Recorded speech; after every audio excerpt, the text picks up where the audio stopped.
You're hearing the sounds of thunder ripping through the Great Lakes this past week. These storms now tied to the first lightning death of the year. Sadly, a Pennsylvania truck driver was fatally struck by lightning in Wisconsin on Wednesday, the state's fourth lightning death in a decade.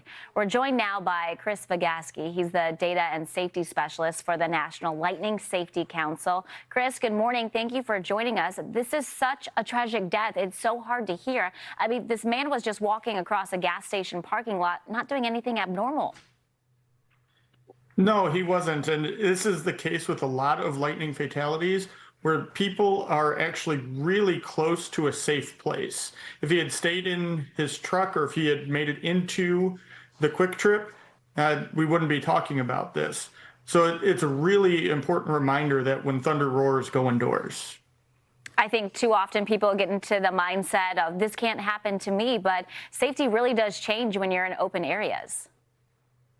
It does. So the chances of being struck by lightning in any given year are about 1 in 1.7 million. That comes down to about 1 in 20,000 over the course of your life. So it's a very low chance overall, but the impacts are so significant. It's lifelong injuries or it's fatalities. So you don't want to be in that position to be struck by lightning. So anytime there's a thunderstorm in the area, you want to be in a safe place. But there are times that you can have lightning strikes that are even farther away from the actual storm. Based on your experience, how far can lightning strike from a storm? Yeah, exactly. So, we always like to say that dry does not mean safe because you can still be struck by lightning even if the storm isn't over you pouring down rain. So lightning can strike 10 to 15 miles away from the thunderstorm, which is also the distance that you can hear thunder. So that's, again, why we always say when you hear thunder, go inside. When thunder roars, go indoors, because that thunder indicates that you're close enough to be struck by lightning. As we get into late spring and summer, people are going to be outside, out on the water. We all like to do these activities. But how do you think the lightning risk is going to change in the coming weeks? Our lightning risk goes up throughout the summer. June, July, August, and then into September, that's kind of the peak of lightning season in the United States. We see our most lightning fatalities in July and August. So the chances of more incidents are going up as we go throughout the spring and into the summer. So we really need to be keeping this in mind that when we're outside, we need to be paying attention to the weather, looking at the sky, seeing if you're seeing billowing clouds, if you're hearing thunder, seeing lightning. Time to wrap up those outdoor activities, get into a substantial building or a fully enclosed metal vehicle.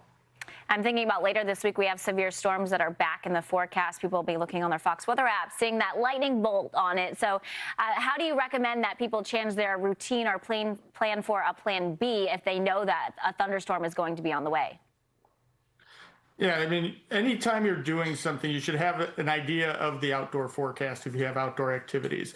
We like to talk about the severe weather. There's been a lot of tornadoes in Wisconsin this week, a lot of hail, a lot of severe winds, but it was the lightning that was the killer this week. So anytime you're doing something outside, keep that forecast in mind. If there's thunderstorms in the forecast, reconsider those outdoor plans and reschedule them for a day when you don't have thunderstorms. But always just keep your ears open, listen for that thunder. That's nature telling you that it's time to go inside.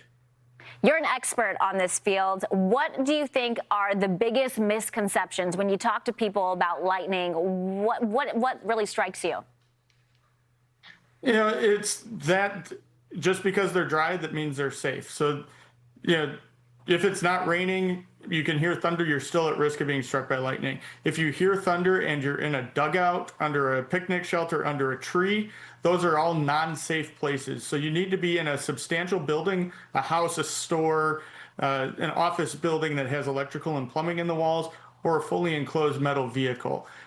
Those are 99% plus effective at keeping people safe from lightning. Those are great tips there. We're looking at a graphic on your screen of the deadliest activities, including fishing and being at the beach. So these are all great tips as we're all going to try to be outside after the winter it has been, especially across the East Coast. We just want to be outside. But as severe weather season continues, we'll keep your tips in mind. That's Chris Vagasky, data and safety specialist for the National Lightning Safety Council. Thank you so much for joining us this morning. Thank you.